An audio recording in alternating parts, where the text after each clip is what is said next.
Assalamualaikum warahmatullahi wabarakatuh. Selamat datang di channel Ahmadi Trio bersama saya Ayah Dino. Halo, apa kabar teman-teman? Semoga selalu dalam lindungan Allah dan dilimpahi kasih sayangnya. Amin.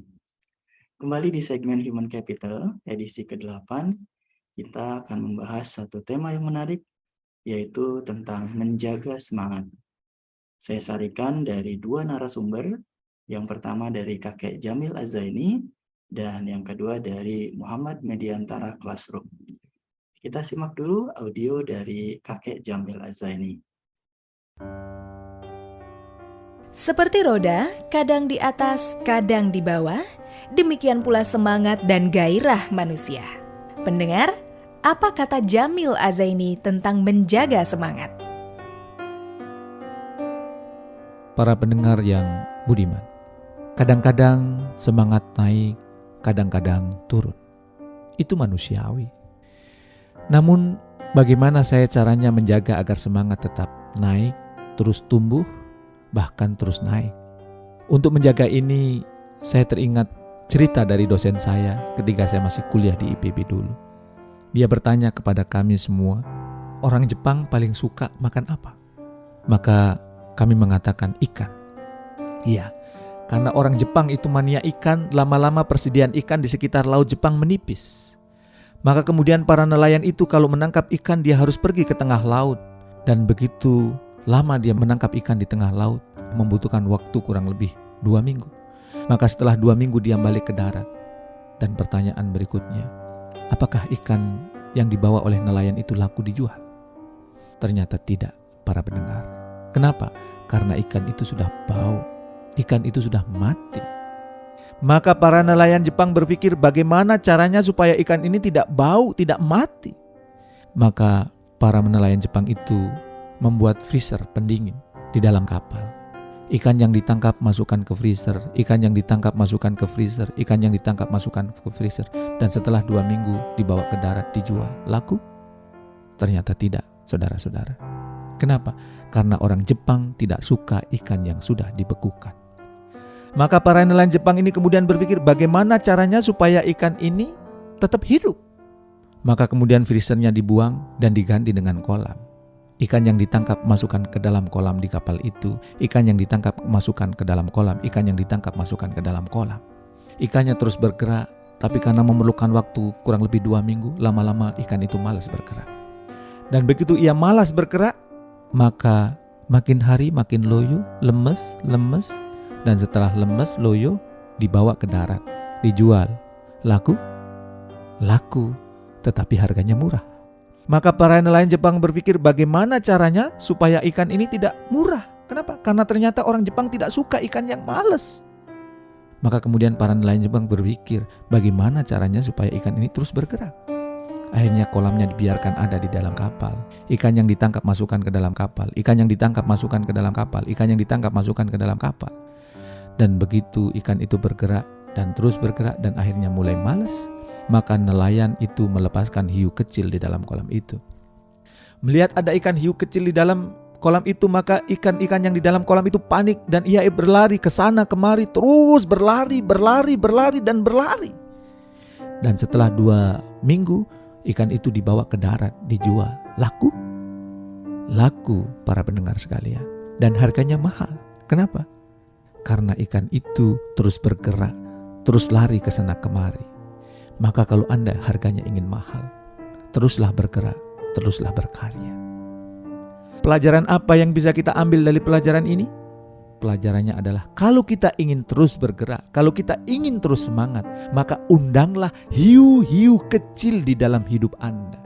Maka kalau Anda memiliki hiu-hiu kecil itu, Anda akan terus semangat, Anda akan terus berprestasi, Anda ingin terus berkarya. Hiu-hiu kecil itu boleh jadi anak Anda. Hiu-hiu kecil itu boleh jadi pasangan hidup Anda. Hiu-hiu kecil itu boleh jadi orang tua Anda. Dan yakinlah kepada saya, kalau Anda menghadirkan hiu-hiu kecil dalam hidup Anda, semangat Anda, gairah hidup Anda akan selalu terjaga. Demikian Jamil Azaini, inspirator sukses mulia.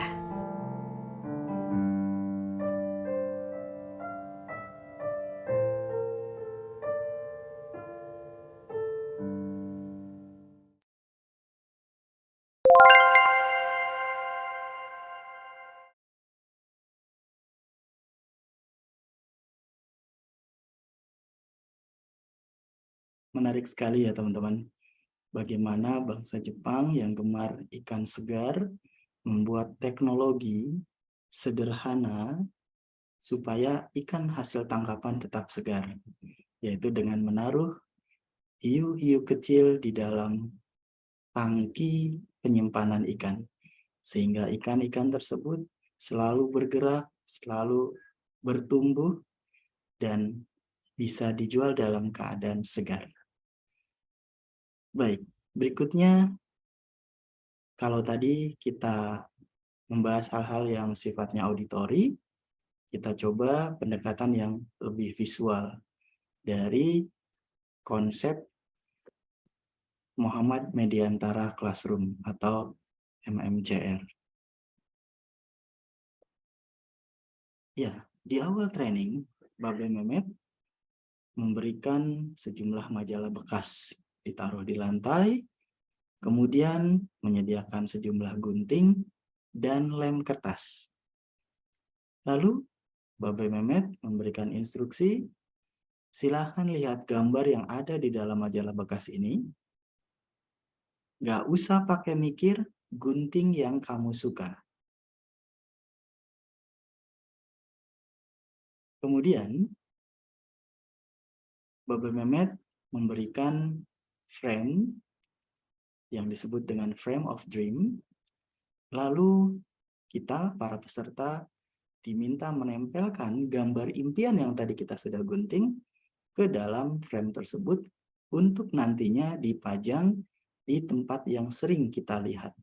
Misalnya di meja kerja, di ruangan istirahat, dan tempat-tempat lain yang sering kita lihat.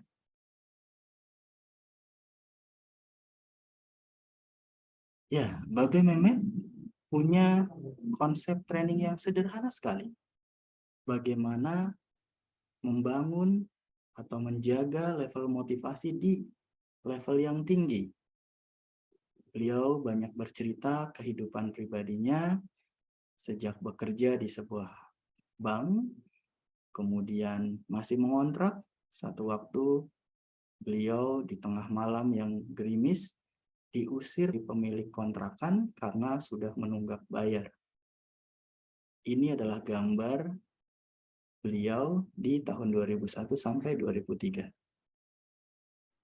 Di periode-periode berikutnya, beliau dengan semangat yang tinggi berhasil mencapai goal-goal finansialnya. Secara konsep, apa yang ditawarkan Babe Mehmet tidak jauh berbeda dengan Law of Attraction.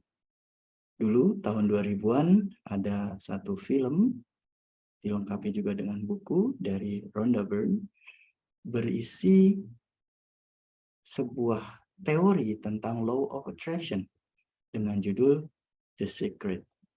Kalau Anda tertarik untuk membacanya, silahkan Anda bisa mengakses Google Drive yang ada dalam link deskripsi. Terakhir, yang saat ini sedang muncul, yaitu Quranic Law of Attraction dari Bapak Ari Ginanjar. Sebagai konklusi, ya, motivasi kadang naik, kadang turun. Yang terpenting adalah bagaimana kita mampu menjaga level motivasi itu di angka yang tinggi. Caranya dengan memahami akarnya. Akar dari segala motivasi adalah reason. Kalau kita punya reason, punya alasan yang kuat untuk sukses, maka rintangan, halangan, hambatan, tantangan tidak akan pernah kita takuti. Justru dengan segala kesulitan tadi, kita akan terus bertumbuh mencapai impian yang kita sudah desain.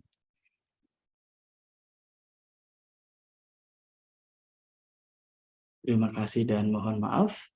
Wassalamualaikum warahmatullahi wabarakatuh.